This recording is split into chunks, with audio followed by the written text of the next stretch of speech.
Allen County, what is your emergency? Yes, I just saw a shooting, please. Okay, do you know if anybody's been shot? Yes, I see the lady. I see her in her garage right now. Is somebody shot? Yes. Stay on the line. Let me connect you with the ambulance service. Hold on.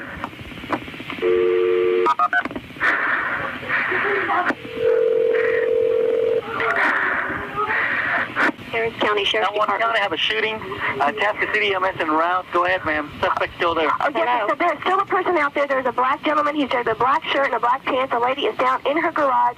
She's been shot 2 times. There are 2 shots. Oh, dear. Okay. And I'm right across the street. Now, you are across the street at Timber Trail, That is right? correct. Okay. Ma'am, I have Precinct 4 on the line. Constable Okay. Precinct 4. Go ahead, sir. Okay. Can you tell me what's going on? Yeah, I just saw a shooting. I was in my living room nursing my baby, and I looked out my window, and our neighbor was outside her garage, and she was shot 2 times. By passing motorists? No, the guy. It looked like he was either in her garage waiting for her, or I just saw his pants, and then I saw a black man, and he was dressed in black, and he was waiting, and he jumped into a car. What kind of a car? It was a silver car. My husband gave the 911 description, but my husband just pulled up into her driveway. He can see her. Okay, did y'all see who did it? No, all I saw was the pants, and then I saw the gentleman, but I can't give a description of the guy. Okay, and he shot her twice? Yes, I heard 2 shots, and I heard her scream, and I looked out my window, and my lights were on, and I know these people saw inside my house. She shot in the head, my husband said. She shot in her head. Yeah, that woman has been shot in the head, and she's still alive.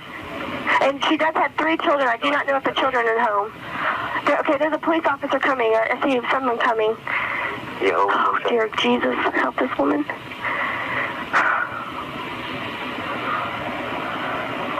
Okay, we got a unit over there. Okay. Okay. Okay, thank you. Okay, and you need to advise them what y'all did see, okay? Okay. All right. Thank you. Bye-bye. Bye-bye.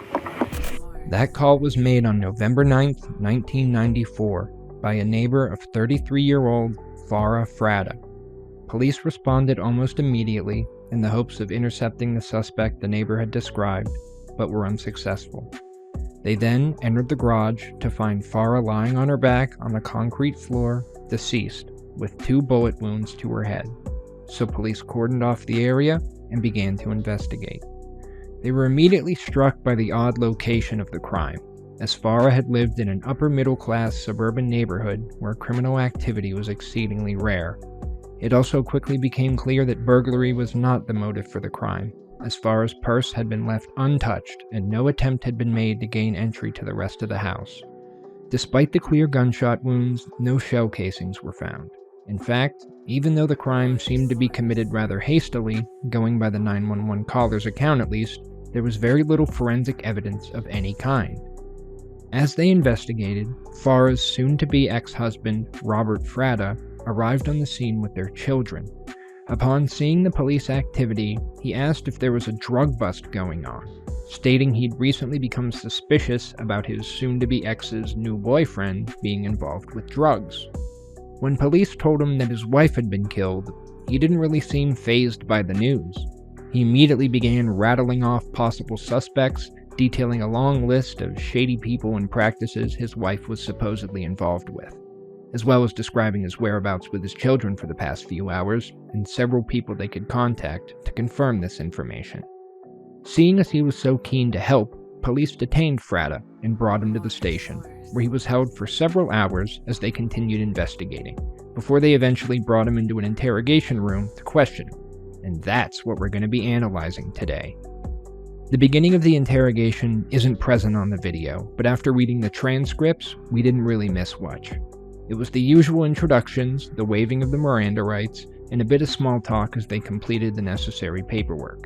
The interrogation then began in earnest when police asked Fratta about his ex-wife's new boyfriend, and that's where we pick up. Your boyfriend? Huh? David Dietz. I think it's D-I-E-T-Z. Who, Where does he live? I don't know. Maybe her parents know. Does he live there with her? No, he stays there quite a bit.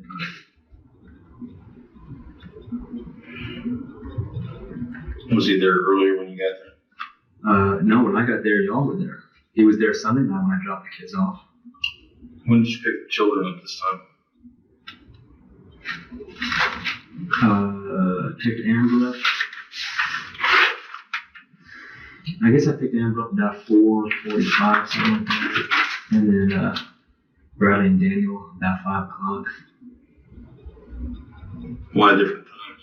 Well, because Amber was over at my mother-in-law's and Bradley and Daniel were at school. Pick the boys up from school. Right.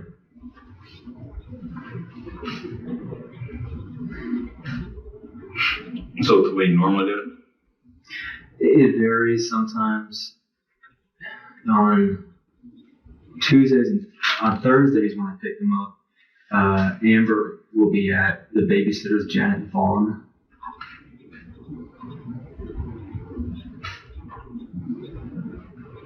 it? How many days a week do you get them? 1.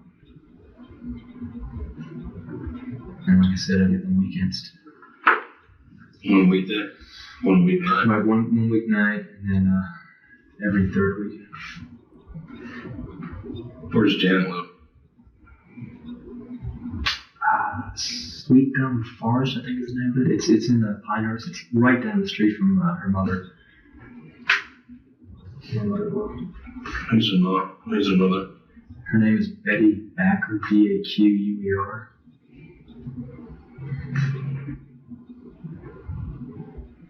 Her phone number?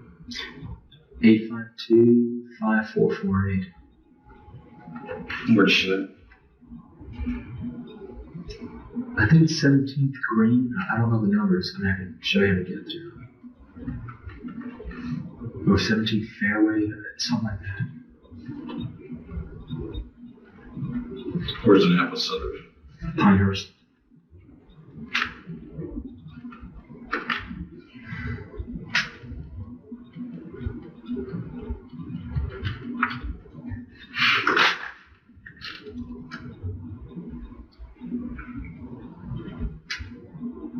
Did you arrange with your ex-wife to pick your kids up at the times that you told me that you picked them up?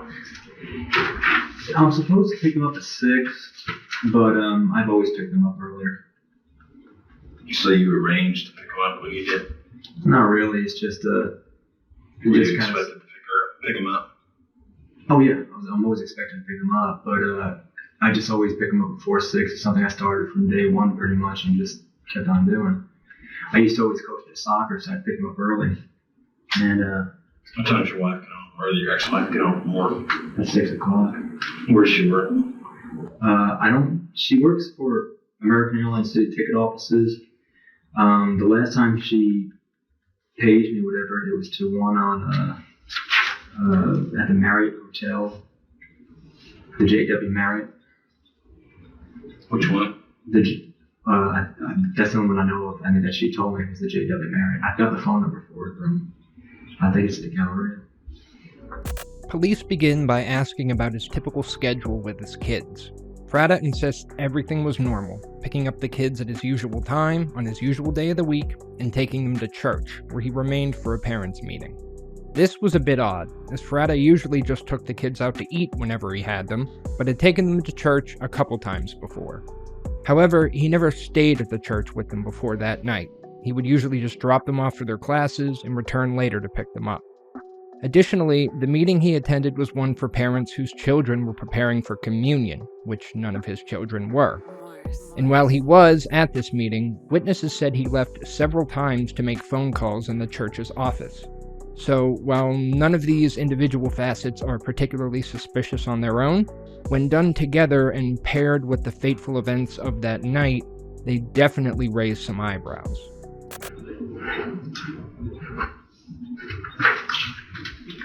Yeah, David married. How long have you been divorced? February 27th of 92. How long had you been married? 9 years. When were you married? On May 7th, 1983.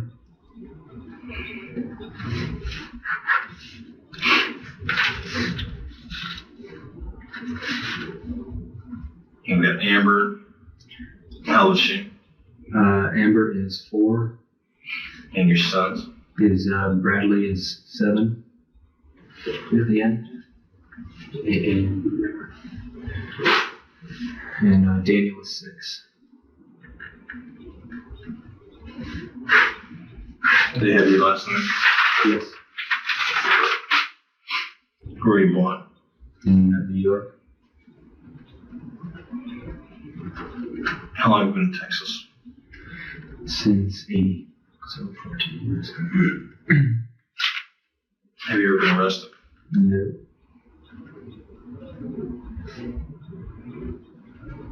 You've never been arrested either in New York or here? No. Yeah, I didn't run that red light you did. I'm sorry? I didn't even run that red light you did. Yeah. This little remark is the beginning of a pattern in this case. Fratta will act somber and despondent, as an innocent person in his position typically would, only to quickly drop that facade and crack a joke or make a witty remark, then quickly recede back into his disguise of the grieving ex-husband. He's being interrogated about his ex-wife's murder, mere hours after it happened, and he wants to joke around so badly that he actually has to say the joke twice because the officer didn't hear him the first time. He did the same type of thing in all of his media appearances around the time of the murder as well, and pretty much everyone noticed. Things like this are not only a red flag for the police, but they lose him favor in the court of public opinion as well. But it never seems to dawn on him, either out of narcissism, ignorance, or both. Have you been a suspect in any kind of crime? Yeah, the last time she, had a stunt like this, I guess it's on file with y'all. I think they titled it a robbery. And they talked to me about that. When did that happen? I guess it's been like 6 months now. What happened? Well, I never really got the straight story. According to my children, somebody came in the house, bypassing the alarm system and everything else, did nothing, but, according to Farah, what she told detectives was that he said that he was there to, quote, this is what they said to me, have my ass in a sling. Yet, I'm listed in the phone book. I'm easy to get to, so I don't know. But anyhow, I never did understand that one. I thought that was a stunt that she was pulling. The incident Fratta is referring to happened around 6 months before the murder. Farah awoke to find a masked man standing over her bed with a stun gun. She started screaming, which woke up her children, who then ran into the room in time to see the man use the stun gun on Farah, then run out of the house. Farah called the police, who came to her house and took a statement and talked with the kids, one of whom said, "I had no idea what was going on.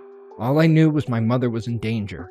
We were screaming, 'Let our mommy go! Leave her alone! Leave her alone!'" The assailant was never caught, but police were suspicious of Fratta's involvement due to the ongoing divorce, and the fact that the assailant was able to deactivate the security system in Farah's house.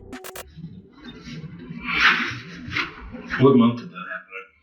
I honestly don't remember. It'll be on file with you, although just if you punch in the address.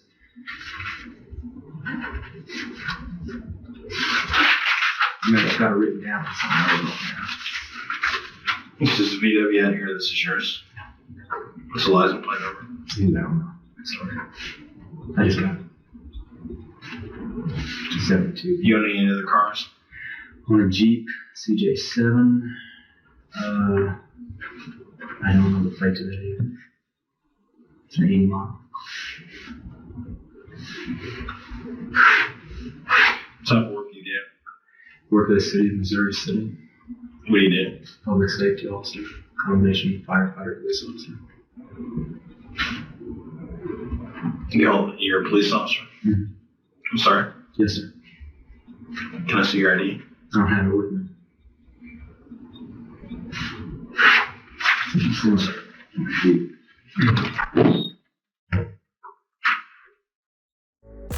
Fratta was a public safety officer in Missouri City, where he underwent both police officer and firefighter training. He tried to use this certification to interfere with the investigation multiple times, but was ultimately unsuccessful. The detective then gets up to verify this information, leaving Fratta alone for a couple of minutes. During this time, he shifts in his seat, sighs, talks to himself, and picks at his face, all of which can be indicators of anxiety.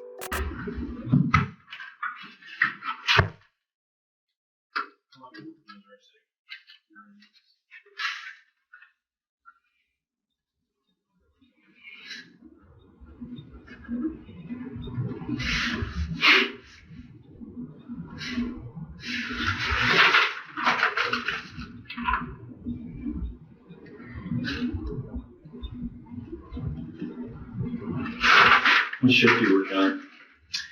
I work a firefighter shift at 24 on, 48 off.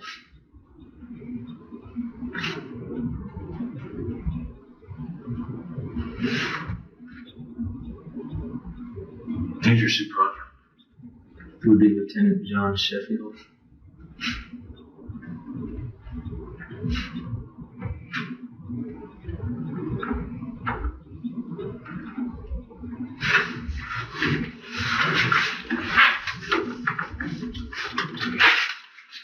What's your wife's name? Farah, F-A-R-A-H. Last name? Fratta, F-R-A-T-T-A. What's your middle name? Famida, F-A-M, I think I-D-A.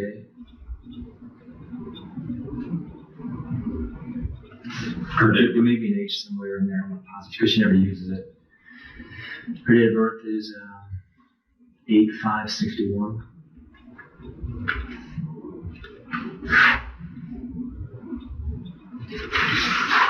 We've been separated since when?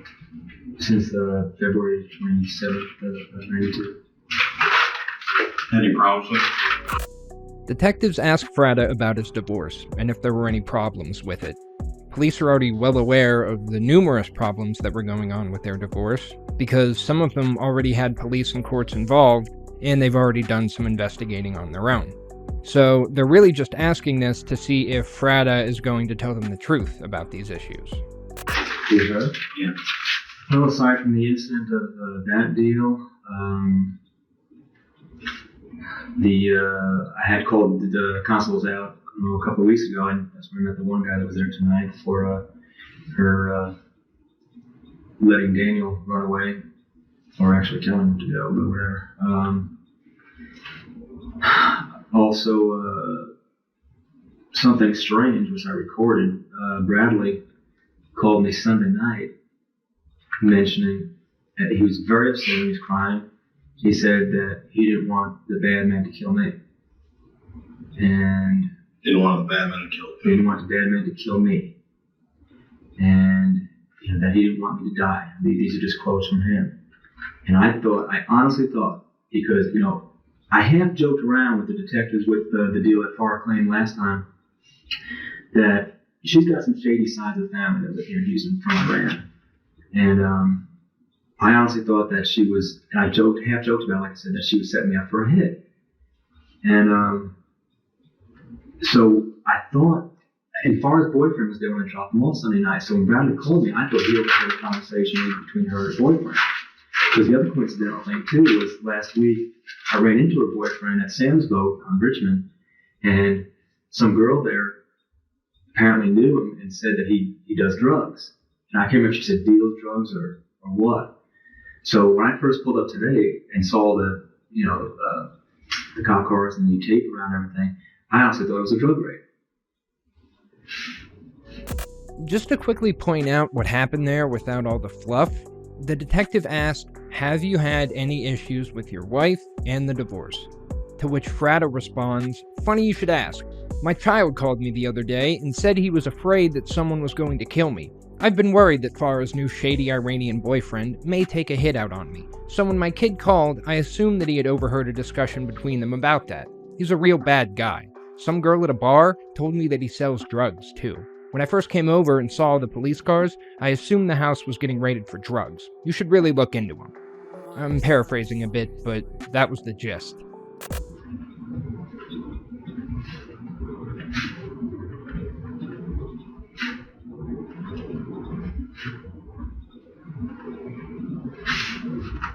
Now the other thing is, The tape is damaged here, but via the transcripts, we know that Fratta says he also believes either Farah or someone associated with her has been breaking into his house and taking things. The detective then asks what was stolen, and Fratta replies, I have, I'm trying to remember what they are, a diary, several tapes, and a $1,000 check that were taken out of my house. And I honestly felt that somehow she was behind that, because the diary was strictly for the divorce, the tape was strictly for the divorce. $1,000 check was no good, but whoever saw it maybe. Why didn't you protect your diary, your $1,000 check, and your tag? At first, I didn't. I mean, I thought I misplaced them somehow. But then, I mean, all these things I was remembering afterwards. I came home one morning, and I always call forward my phone to my voicemail before I leave the house in the morning, and I leave like 10 to 6.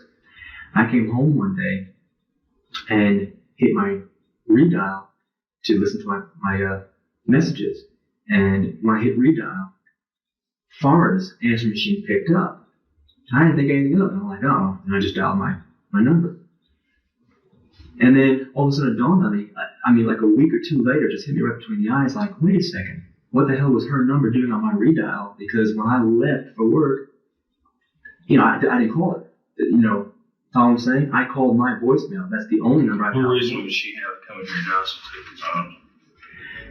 Again, just to quickly explain what he's talking about here, in the 90s, your voicemail was a separate number.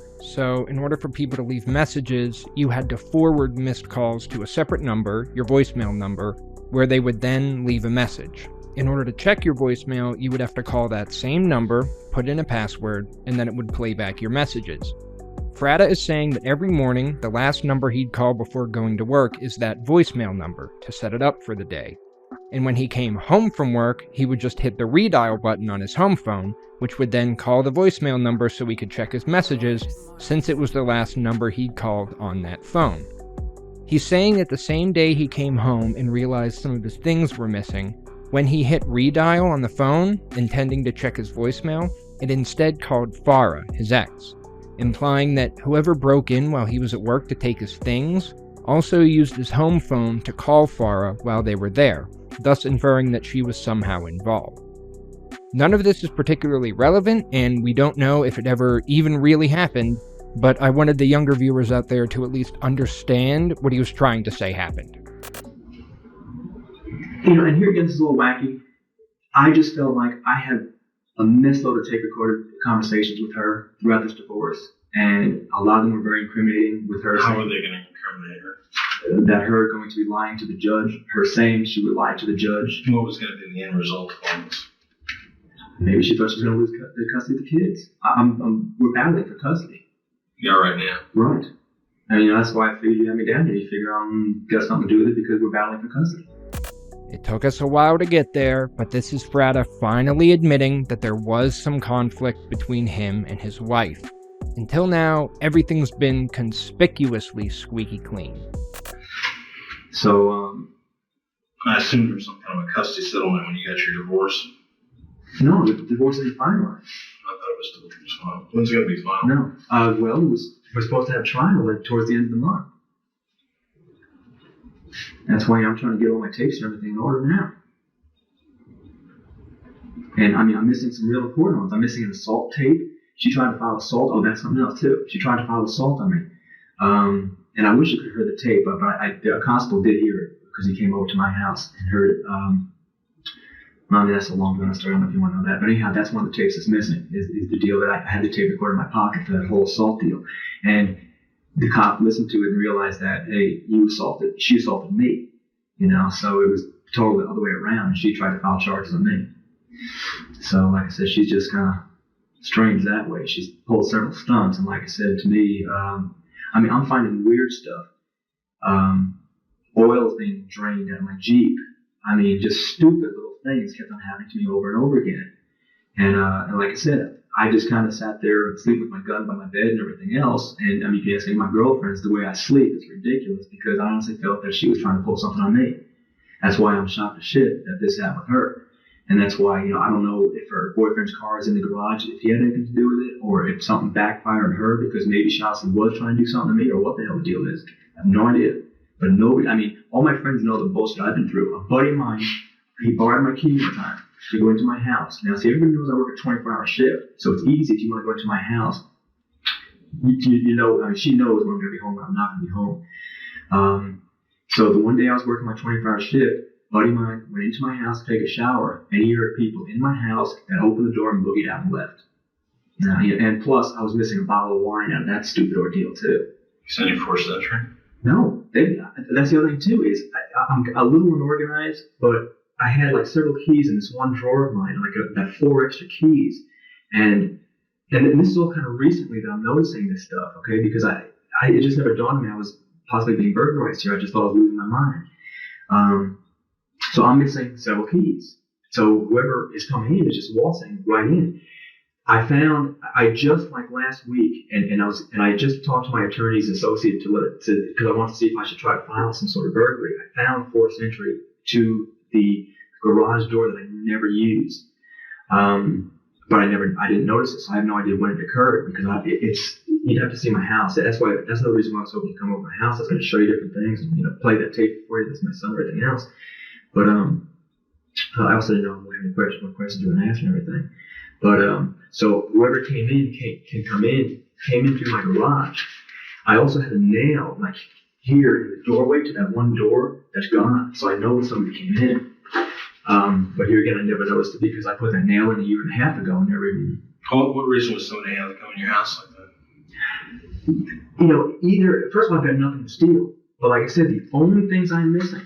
All right, that bottle of wine the one time when somebody came in when my buddy was there, the tapes, my diary, which my diary was strictly for the divorce. It was strictly divorce diary. I don't keep diaries. And the check, like I said, that was just a random check that made out to me. So I have no idea. No TVs taken, no VCRs taken. Was the check ever cashed? No, it was a bad check. Did you ever file a report? No, I just found all this out relatively recently. And that's why I told my attorney.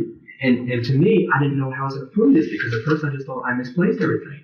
And it wasn't until last week that I happened to notice my garage door. I still don't understand why somebody would come in your house. You and me both. That's what I'm saying. I don't know. You'd be forgiven for thinking this all sounds a bit too convenient.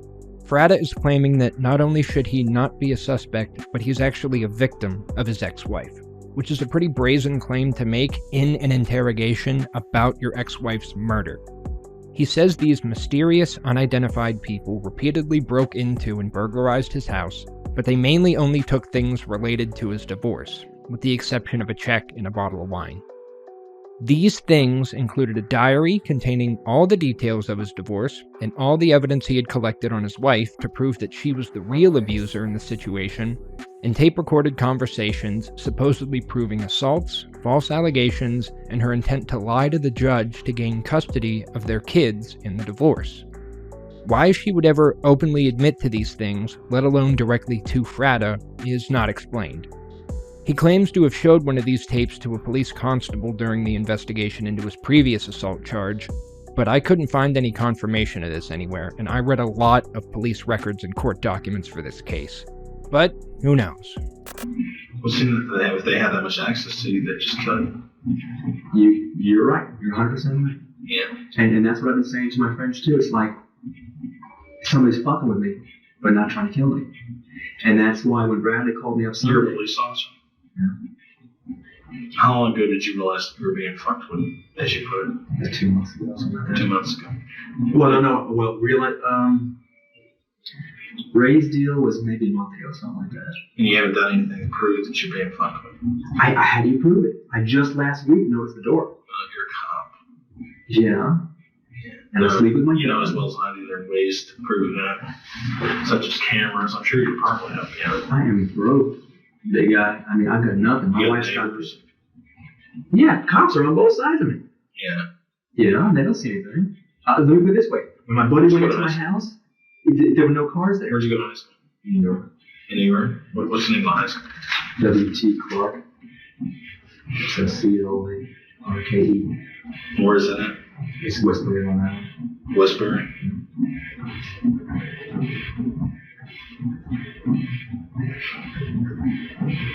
What year did you graduate? 79.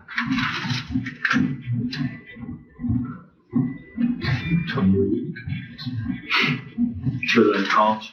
Yeah, Nassau College in New York also. And what did you major? Just liberal arts, got a 2-year degree. 2-year degree? Associates in Arts? Just associates of arts. I'm sorry, what college is it? Nassau, N-A-S-S-A-U. That's a lot of. Right. Garden City. Did you originally have your wife killed? No, I did not. I'll put it this way too. I mean, if anything happens to her, that's one of the things I was thinking about on the way over here. Is like, what the hell am I going to do now? I mean, me battling for custody was also relying on her to be paying me child support at $600 or $700 a month. I'm right back. I got a call soon.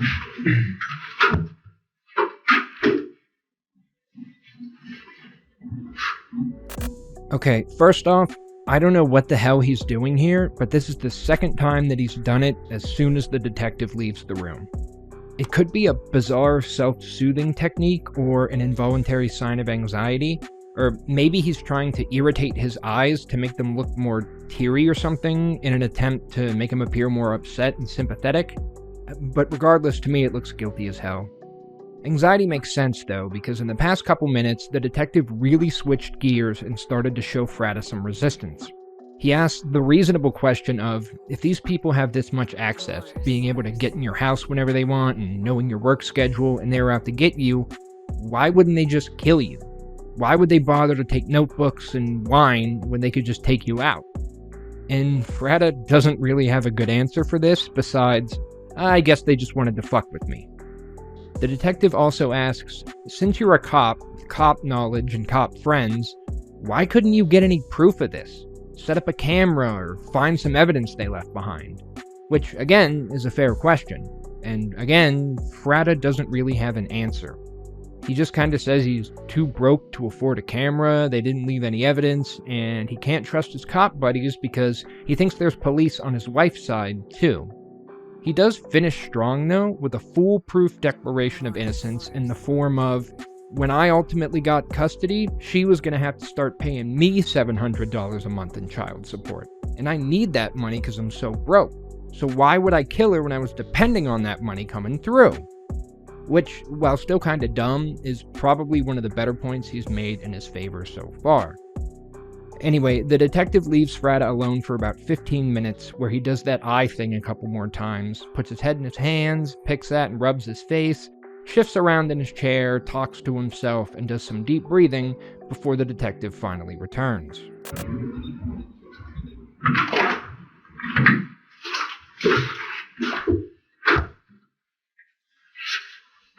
When did you get to your wife's house today? I'm sorry. When did you get to your wife's house? When did I get there? I guess about 9. How did you find your wife? I didn't. That's where all the things roped off when they're taped off. And when I walked over, like I said, my initial reaction, because nobody really looked frantic or anything like that. I mean, I guess it all had already occurred and life had already taken off, whatever. And I honestly thought there was a drug raid or something. So that's why I walked over and didn't think too much of it. And one of the constables told me.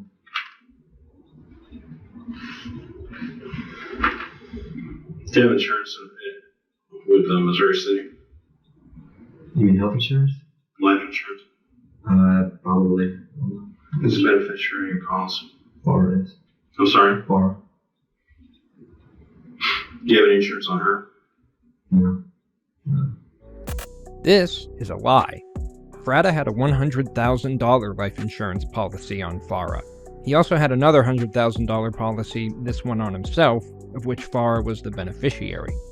He mentions this shortly, but does so in a way as to imply that it's the only life insurance policy their family had. Just a few days after the murder, Fratta contacted his insurance to remove Farah as the beneficiary of his policy and to redeem the payout from her policy. He was incredibly upset to learn that since her death was the result of a homicide, the company wouldn't be paying out anything until the ensuing investigation definitively cleared him of any involvement, which he knew probably wouldn't be happening anytime soon. How much child support do you pay her? $636 a month, plus maintaining insurance on them too. Are you up to date on your child support? Oh yeah.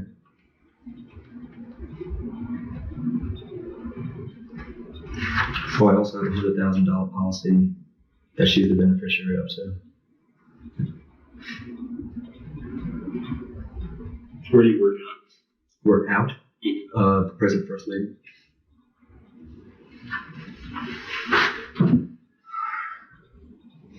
Where? Humble, name. Do you live in the Humble area? Yeah, I live 5 blocks away. What's your address? 5330 Deer Timbers Trail. How long have you lived there? Year and a half.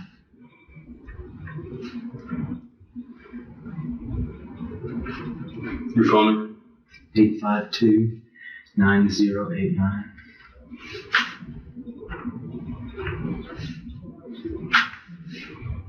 Who is Dustin? Dustin is a name that my son Bradley said was supposedly the person that was in the house that my wife claimed, that ordeal, the robbery deal. Who are your friends? Well, I don't have a Dustin friend. Who are your friends? Well, the only, I guess, character reference you can get would be Rick Orlando.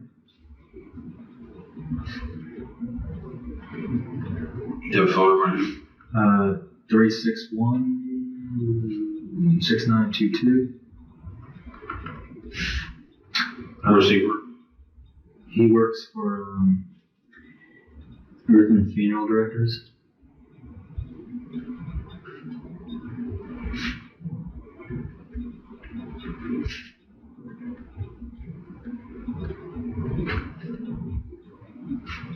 Have any other friends?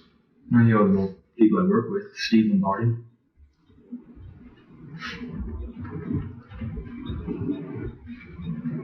Is he also a firefighter? Police officer? He's just a firefighter.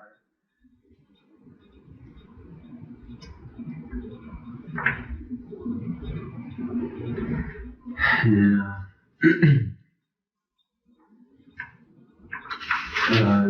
probably best reach him at work. He's never at home. It's do you want his number? Yeah. 261-4258.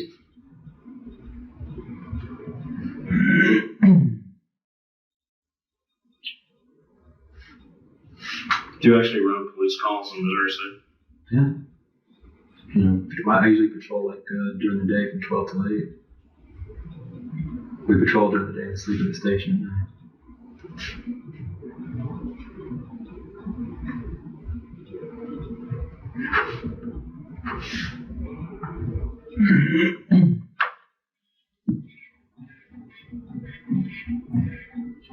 Keep my fire gear in the truck.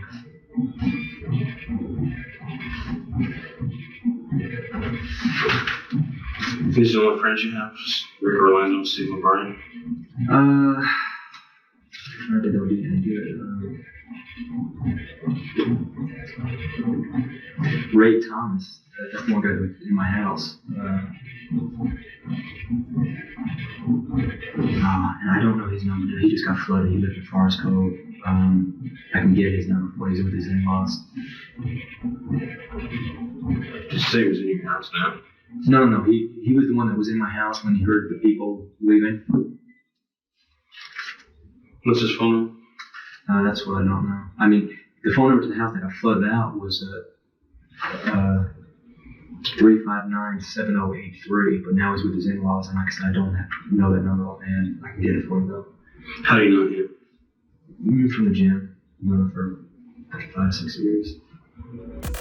As is normal with any suspect in an investigation, police want to contact their friends, family, and other associates to see if their suspect's story aligns with what the people closest to them know, and also to rule out any possibility of them somehow being involved. Fratta does a pretty good job of appearing open and honest, giving them several names and phone numbers to chase after, all of which I'm betting will vouch for him and have no further knowledge or possible involvement with the case. Fratta intentionally makes it seem as if he's mostly antisocial and only has a couple people he'd call friends, but this doesn't seem to have been the case. In fact, there's records of several people who knew Fratta stating they often went out with his cop buddies, of which there were numerous, to bars and strip clubs. He also regularly worked out and had a group of various people that he would exercise with at the gym. One specific workout buddy he doesn't mention here, though, is 38-year-old Joseph Prystash, who he'd been seen with multiple times in the weeks and months leading up to the murder. Remember that name, Joseph Prystash, because it's going to come up again later. Do you use any kind of steroids or anything? I used to. How long have you been off? A year or so since my back surgery.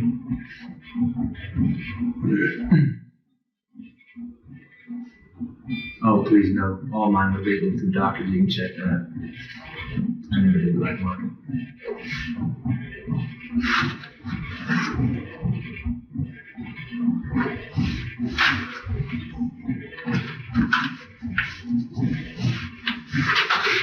When do you normally work out at First Lady? Where? When? It varies. Today I worked out at 3. It changes all the time, but most of the time, nighttime, anywhere between 6 and 10, let's say. Before you went to work in Missouri City, did you work for another police agency? No. What type of work did you do? I also worked for American Airlines, and that was for almost 6 years. What did you do for them? Ticket agent.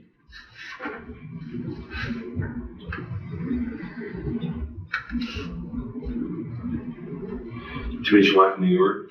No, I'm in here in Houston.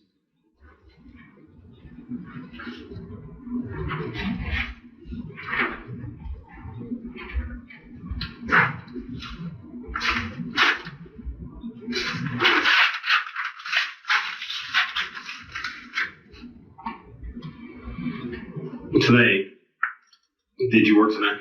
No, I was off today. When you picked up your son at what time? Or your daughter, I'm sorry, Amber? Amber was before 5, and the boys were about 5. Like I said, she was probably about 4:45. My mother-in-law could probably tell you the time. What did you do then? From there, we went to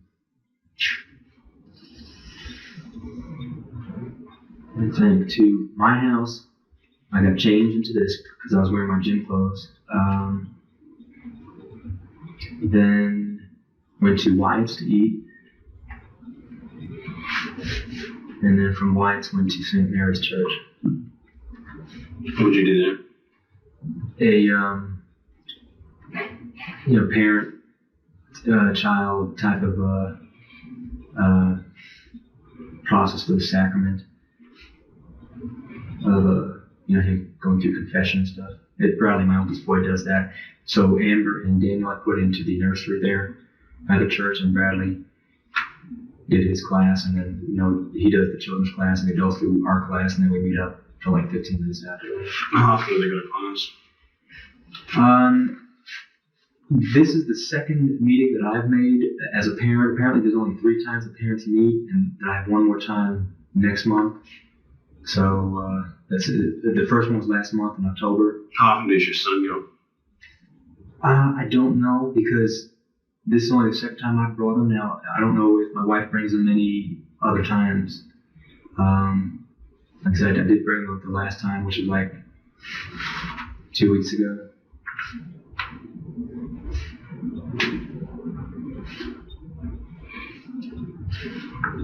That's a Catholic church. Yeah, St. Mary's Catholic Church. What's the name of the father that runs that program?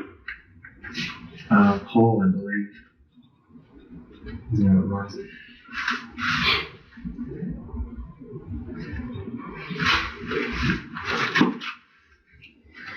You don't know how long your son's been enrolled in that program? Well, probably beginning of October. Like I said, I can check the record. I've got the calendar thing. I can tell you exactly when. I just don't know offhand. I wasn't the one that enrolled, and she did. Do you remember your hire date was recently? Yeah, it was. My hire date and my senior date are 2 different days. Just a second. My hire date was 7/29/85.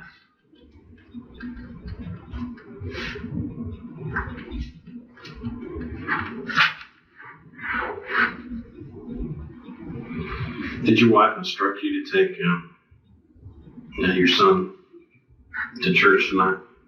Yeah, she prearranged it with me. It's just like last time.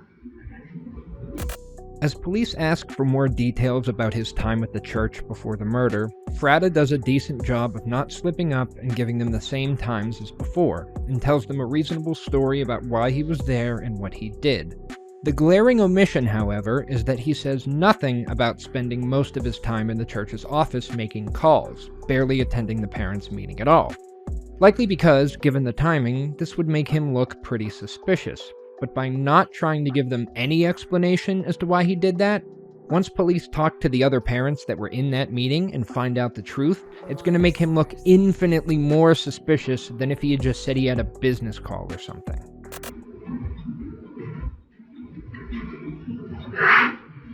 And what does your temporary agreement say about custody?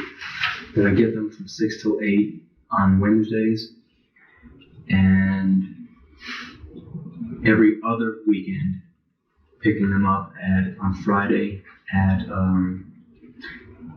6 o'clock and dropping them off Sunday at 6 o'clock. 6 p.m. Right.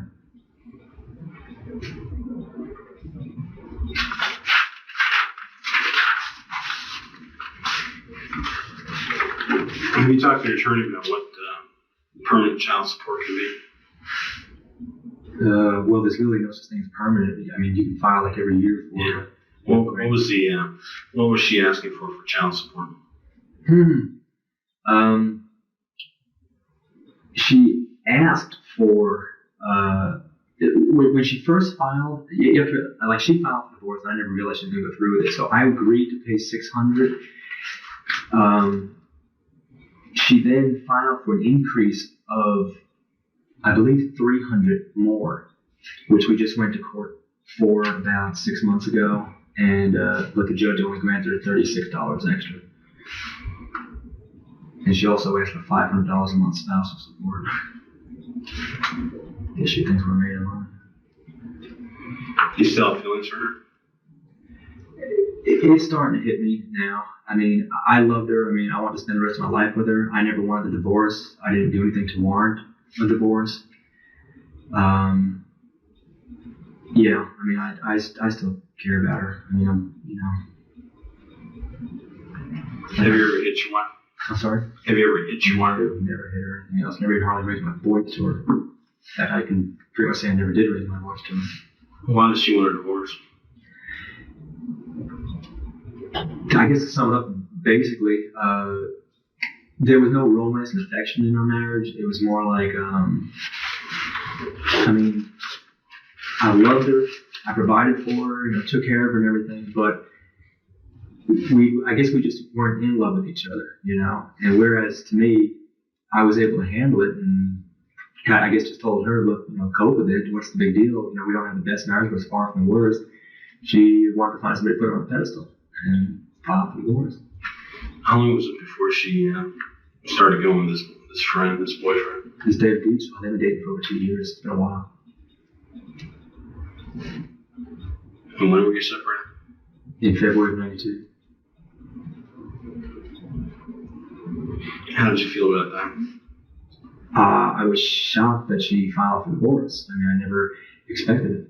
How did you feel about David Dietz? Indifferent. I mean, he seemed okay.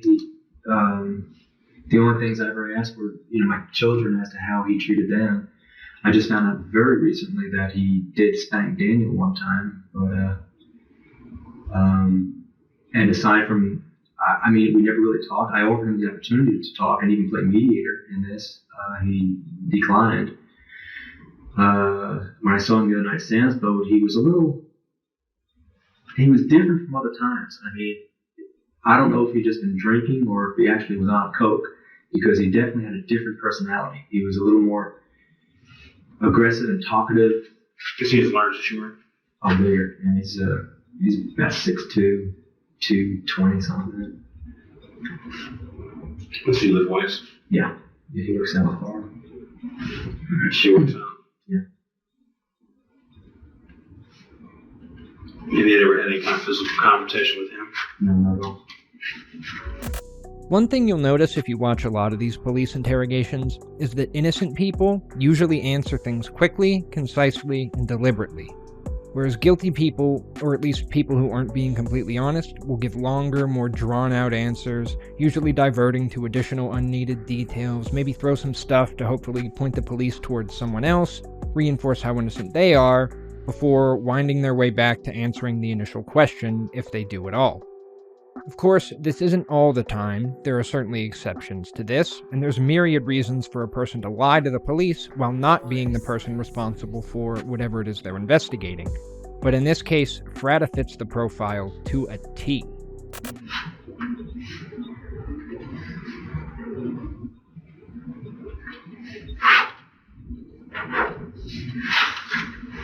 Do you date? Yeah.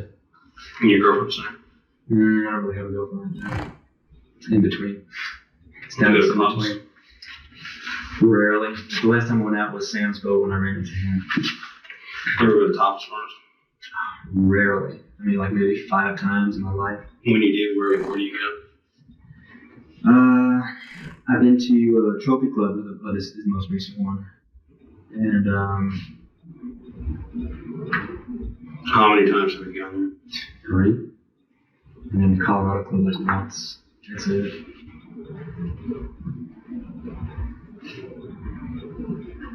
That guy Rick has a friend that works at the Trophy Club, so I went there with him a couple times.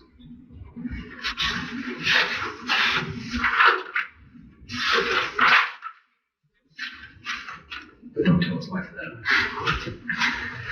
there? Who's his friend at the Trophy I don't even know her name. Club? Is she a waitress or a dancer? A waitress. What's her name? First name? I don't know. Oh wait, hang on. Rhonda is her first name, but I couldn't tell you her last name at all. Did Rick know the people that own the club? I don't know. Not to my knowledge. What nationality are you? No, my father was Italian, my mother's Irish and German. I'm American.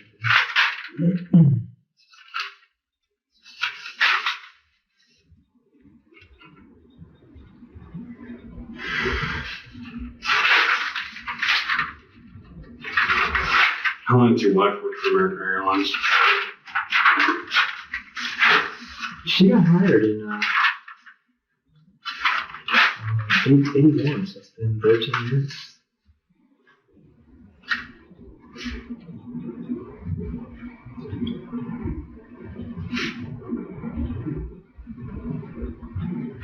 What did the doctor at the hospital tell you about your wife's condition? That it wasn't good, that she had a pulse, and I think he said she had a pulse and was breathing, but it wasn't good. He didn't know if she was going to be a possible vegetable or anything like that. He just didn't know at this time, and that's why I wanted to take the children down to see her, because my father died when I was young, and I regretted not being able to at least be there for that. So I was thinking about letting the boys at least talk to her, and just keep Amber out. If she dies, how are you going to feel about I feel sad. I mean, like I said, I do still have feelings for her. And I feel very bad for the children. I mean, regardless that things were going, bad with this, regardless that things she was doing stuff to fuck with me, she's still the mother of my children. I never, would have wanted anything like this to happen. I mean, I still, for some reason, I feel like she knew the person, for some reason. Do you think you had a fair chance of getting custody of your children? Yeah, I did. And I think she knew it.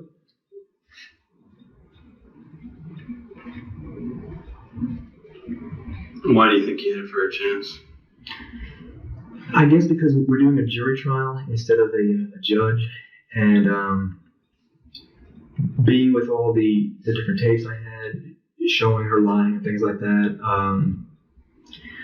we were more going to just basically play on the people's that basically, I mean, I was a good husband. I didn't do anything wrong to warrant this, and it's only because of her selfishness that she broke up the family, and and plus the different things she's done since the separation, not letting me see the children certain times when I've asked, making me pay to see them, to take them to New York one time to pay the babysitter. I mean, I can't think right now, but I could list dozens of things for you that she's done that we just felt like a jury would be more inclined to empathize for that situation and say, well, okay, you wanted out of marriage, that's fine, but give your husband the children. So, yeah, and I felt pretty good about that.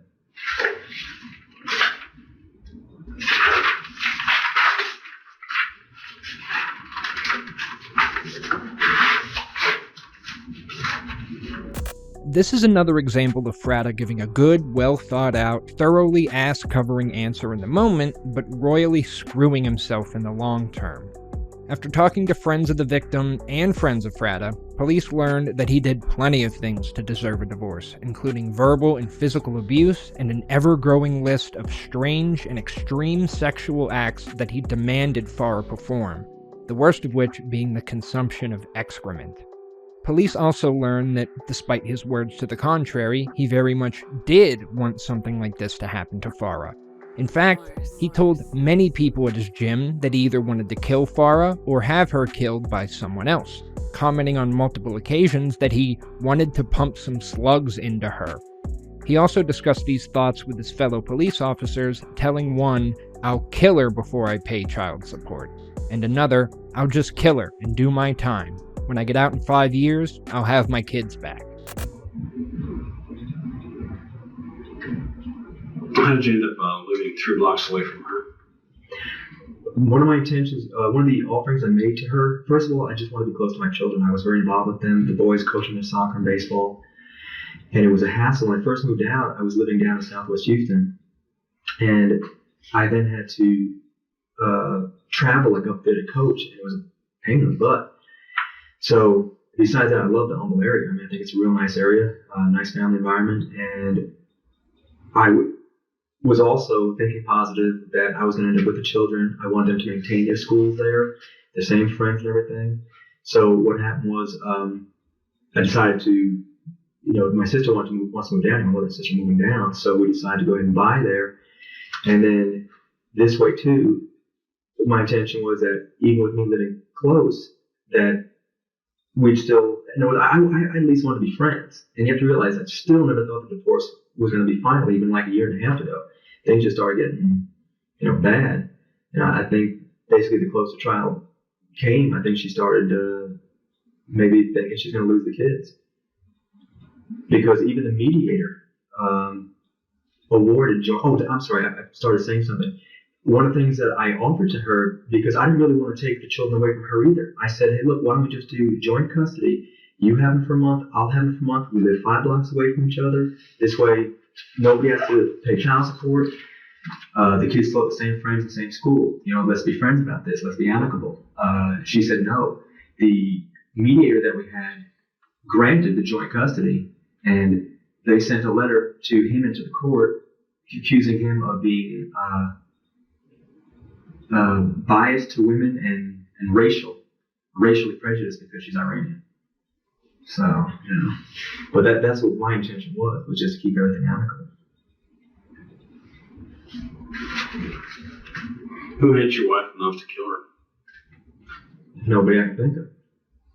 I mean, I can't think of anybody that hates her. What's wrong with this picture? Your wife lives in an above average neighborhood, upper middle income neighborhood. I know for a fact the houses go from probably 90 to 150,000. Very little happens out there, I know that for a fact. And your wife is shot out of the clear blue as she's going in the garage. Nothing's taken from her. And for no reason. Nothing was taken the last time either, except the stupid telephone or something like that. Yeah. All I can say is, check her lifestyle. She went out clubbing a lot, got her boobs up, flaunted a lot. Supposedly, like I said, according to her, the person that went in last time supposedly knew me. So, I mean, that means he knew her. Why would somebody have a reason to be mad at you? I didn't believe that. Okay, I mean, I don't think there is. Because to me, if somebody's mad at me and wants me, I'm very easy to get to. I'm listed in the phone book. You got my address, my phone number. The people, like, we discussed already that are messing with me. Oh, well, the other things too. Why is everybody messing with you? I don't understand. You think I do? All I can do is I'm a homicide investigator. I've been one for 4 years now. I worked as a detective for 6 years before that. I've arrested more than 2,000 people. And nobody's ever come to my house and messed with me. It's kind of odd. You're right. Yeah, I don't know what to say. Yeah. I'll be right back.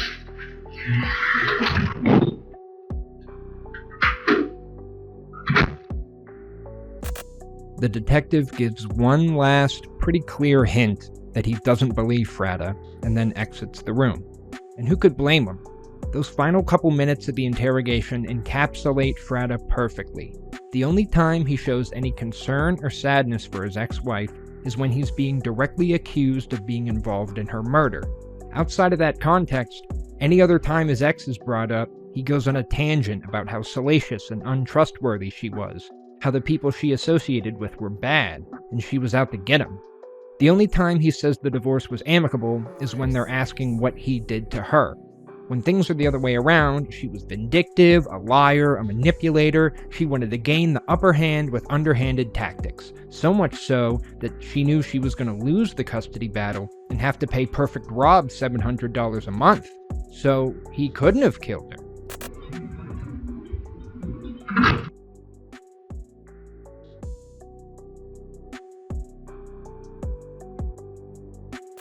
After this interrogation, despite their suspicions, police didn't have enough cause to hold Fratta, so he walked free.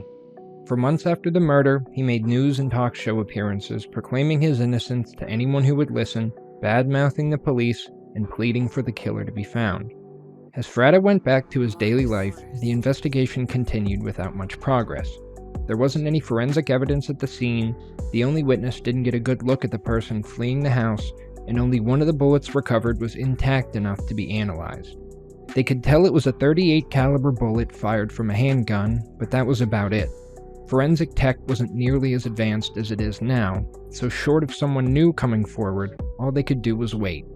And wait they did, until about 5 months later, when an unrelated crime, a bank robbery, led to a man named Howard Guidry being arrested. Among the things found in his vehicle was a .38 caliber handgun. When initially interviewed, Guidry didn't want to talk, but 5 days later, a woman named Mary Gipp told the police that Guidry had been involved in Farah's murder. Because of this, detectives ran a registration check on the gun that was found in Guidry's car, and discovered it was purchased by Robert Fratta in 1982. It turns out, at one point, Fratta had actually left this gun with Farah's father for safekeeping, but took it back in '92. After some pressing and showing him the evidence, Guidry confessed to killing Farah. He told the police that he had been approached by a man named Joseph Prystash, remember, Fratta's gym buddy, and was offered $1,000 to commit the murder.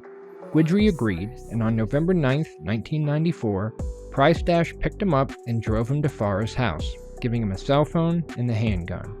Guidry then proceeded to hide in a playhouse behind Farah's house until she got home. After several hours, Guidry saw her pull into the garage, so he got up and approached the side door, intending to catch her getting out of the car. This was locked, however, so he waited outside for Farah to open the door, and when she did, he shoved her back inside and shot her in the head. He claims she fell backwards but was still moving, so he walked over and shot her in the head a second time. After that, he ran through the backyard, climbed over the fence, and hid behind some bushes, calling Price Dash to come pick him up, which he did several minutes later. This led to the immediate arrest of Joseph Price Dash, who quickly confessed to arranging and facilitating the murder for Fratta. He was supposed to be paid $3,000 and given Fratta's Jeep. All this once he got the insurance payout and upgraded, of course. After hearing this, police followed this lead, getting phone records, re-questioning associates, and tailing Fratta. And on May 3, 1996, he was finally arrested and charged with capital murder. In the resulting trial, neither Price Dash nor Guidry would agree to testify against Fratta. However, Mary Gipp, the woman who initially alerted police to Guidry's involvement, also revealed to be Price Dash's girlfriend, did. She explained that she and Price Dash would often go to the gym together, where they would meet and eventually become friends with Fratta. During their workouts together, Fratta would often talk about his desire to have Farah killed. At first, she thought he was just venting, but as it went on, over the course of time, she could tell that he was serious, and was concerned that he may be trying to get her boyfriend Price Dash involved in his plan. 2 days before the murder, Price Dash told her about his intent to carry out the plan with Guidry. Gipp believed him, but still chose not to do anything. 2 days later, she remembered Price Dash and Guidry coming home and throwing away 2 spent bullet casings, saying the job was done.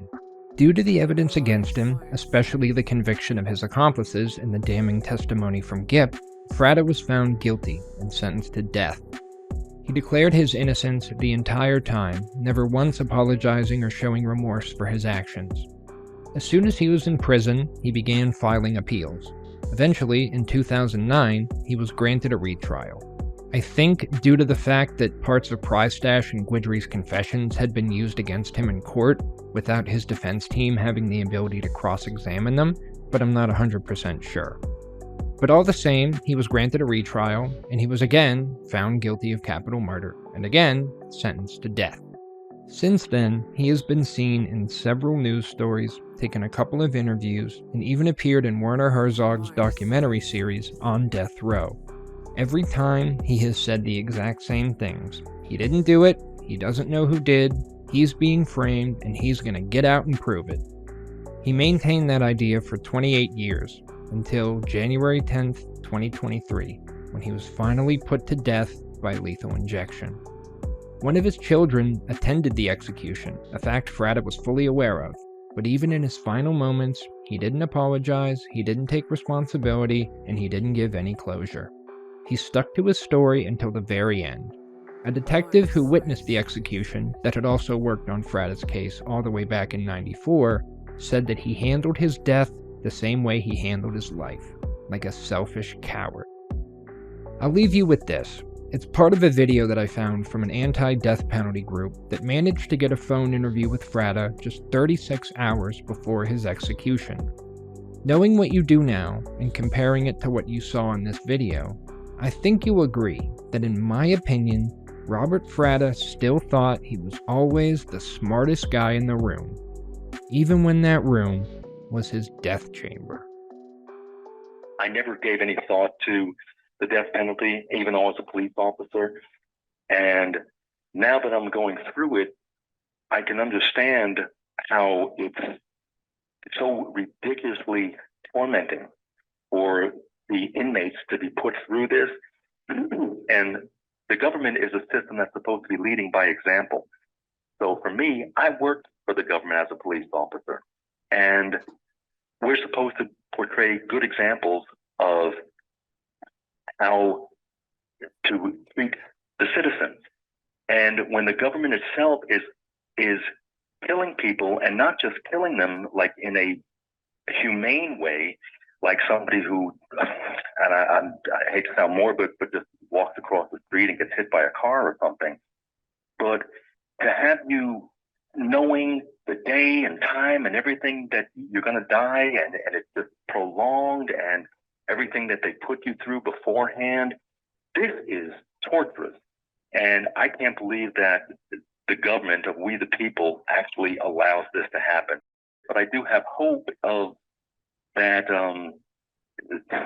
something will happen in as far as the justice, because because you grow up believing that the system isn't corrupt and that justice should prevail. But the closer things get, I'm starting to get pretty disillusioned about it, to be honest with you.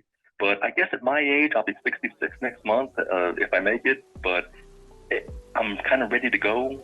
So that's how I'm viewing it also, is I'm just tired of 27 years of suffering. Thanks for watching. Before I give my typical spiel, I want to give some quick shout-outs. Firstly, a big thank you to my very first early supporter pledges, Sherry Spain on Patreon, and Game Changers on YouTube. If you'd like to get a shout-out in the next video, as well as gain access to original unedited cuts of all my videos, you can join Sherry in Game for just $5 a month. I also want to say thank you to all of my new awesome, supportive, helpful, true crime buddies that I've met over the past few months. And who have been invaluable in everything from production tips to gear recommendations to advice on navigating the ambiguous landscape of YouTube's monetization policies. There's too many to name them all, but in particular I want to thank Morbid Curiosity, Damon Varial, True Red Crime, A Grumpy Owl, The Misery Machine, Stranger Stories, and Explore With Us. Since you're watching my channel, there's a pretty good chance you already know who most of them are, but on the off chance you don't, you should definitely check them out. I put their links in the description. They've been a huge help to me. Without them, I probably wouldn't have made it this far, and they are all masters of their respective crafts. And finally, I want to thank all of you. The support I've received since starting this channel has been incredible. My initial goal was 2,000 subscribers in the first year, yet here we are at 10,000 in less than 90 days. It's wild. Not only has it given me the means to hone my production skills and reinvest financially in a hobby that I love doing, but it's had a profound effect on my mental health as well. Creating this content and seeing people enjoy it has given me a renewed sense of purpose. It's given me the hope that I've desperately been seeking for a long time, and that wouldn't have happened without all of you guys. I speak from experience when I say that mentally, the world we live in can be incredibly taxing. Anxiety, depression, addiction, self-harm, and many other mental health issues have almost become the norm. Dealing with those issues can seem impossible, and it's easy to lose hope, but take it from me, as someone who has dealt with all of those issues in one form or another, and managed to drag myself out the other side, it is possible, and you can do it. If you're struggling, there are people and organizations out there that offer help, so don't be afraid to accept it. It only makes things worse when you try to power through on your own. No matter how bad you may be feeling, just know that it's only temporary and it will pass if you just hang on. No temporary feeling, no matter how severe, is worth a permanent solution. Just by being here, watching this, you've had a positive impact on my life, so imagine what you can do once you put your mind to it. Anyway, please like, comment, and subscribe if you enjoyed the video. Check out my second channel for raw interrogation footage. Follow me on Instagram for BTS pics and videos, BTS being behind the scenes, not the K-pop group. And as always, have a good one.